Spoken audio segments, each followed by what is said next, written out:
ಕರಾವಳಿ ಮಲೆನಾಡು ಭಾಗದಲ್ಲಿ ಈಗ ಧಾರಾಕಾರ ಮಳೆಯಾಗ್ತಾ ಇದ್ದು ಕಳೆದ ಒಂದು ವಾರದಿಂದ ಬಿಟ್ಟು ಬಿಡದೆ ಸುರಿತಾ ಇದೆ. ಮಳೆಯಿಂದ ನಿರಂತರ ಇದೀಗ ಹಳ್ಳಕೊಳ್ಳಗಳು ಕೂಡ ಭರ್ತಿಯಾಗಿದ್ದು ಸಂಪೂರ್ಣ ಮುಳುಗಡೆ ಆಗಿವೆ. ಇತ್ತ ತುಂಗಾ ಮತ್ತು ಭದ್ರಾ ಡ್ಯಾಂನ ನೀರಿನ ಮಟ್ಟವೂ ಕೂಡ ದಿನೇ ದಿನೇ ಹೆಚ್ಚಳ ಆಗ್ತಾ ಇದೆ.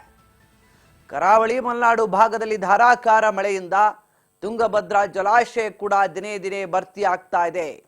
ಕಳೆದ ಒಂದು ವಾರದಿಂದ ಬಿಟ್ಟು ಬಿಡದೆ ಸುರಿತಾ ಇದೆ ಮಹಾಮಳೆ.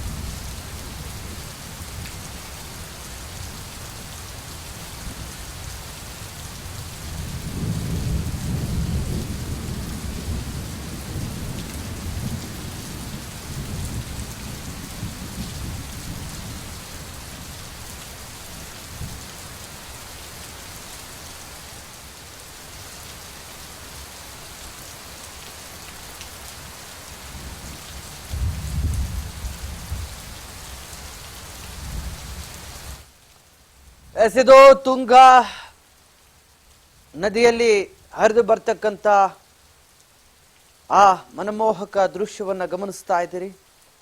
ಶಿವಮೊಗ್ಗ ಜಿಲ್ಲೆಯ ಗಾಜನೂರು ಬಳಿ ತುಂಗಾ ಜಲಾಶಯದಿಂದ 60,000ಕ್ಕಿಂತ ಹೆಚ್ಚು ನೀರು ಈಗ ಹರಿದು ಬರ್ತಾ ಇದೆ. ಕರಾವಳಿ ಮಲೆನಾಡು ಭಾಗದಲ್ಲಿ ಭಾರೀ ಮಳೆಯಾಗಿದ್ದರಿಂದ ಕಳೆದ ಒಂದು ವಾರದಿಂದ ಬಿಟ್ಟು ಬಿಡದೆ ಮಳೆ ಸುರಿತಾ ಇರೋದ್ರಿಂದ ನಿರಂತರ ಮಳೆಗೀಗ ಬಹಳಷ್ಟು ಕಡೆ ಹಳ್ಳಕೊಳ್ಳಗಳು ಕೂಡ ಭರ್ತಿಯಾಗಿ ಹರಿತಾ ಇದ್ದಾವೆ.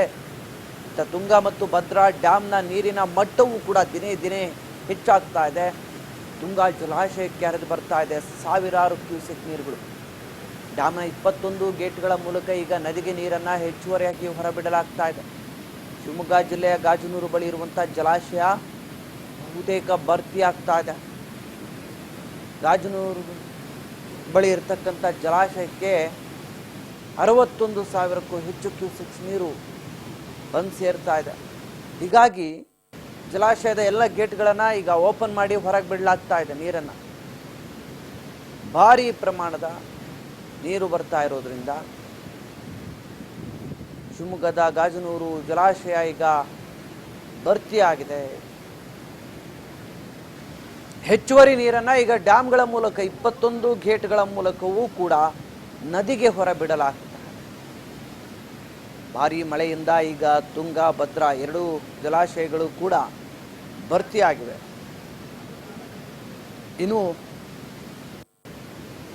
ಹೆಚ್ಚುವರಿ ನೀರನ್ನು ಈಗ ಡ್ಯಾಮ್ ಹೆಚ್ಚುವರಿ ನೀರನ್ನು ಗೇಟ್ಗಳ ಮೂಲಕ ಹೊಳೆಗಳಿಗೆ ಬಿಡಲಾಗ್ತಾ ಇರುವಂಥ ದೃಶ್ಯಗಳಿದು.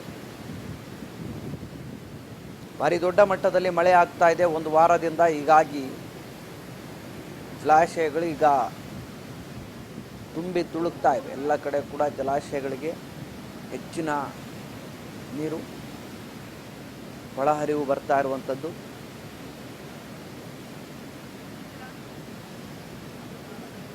ಗಾಜನೂರು ಜಲಾಶಯವು ಕೂಡ ಈಗ ಭಾರಿ ಒಳಹರಿವು ಇರೋದರಿಂದ ಹೆಚ್ಚುವರಿ ನೀರನ್ನು ಹೊರಬಿಡಲಾಗ್ತಿದೆ.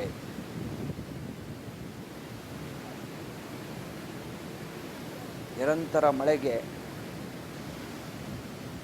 ತುಂಗಾ ಮತ್ತು ಭದ್ರಾ ಡ್ಯಾಮ್ ಭರ್ತಿಯಾಗಿದೆ.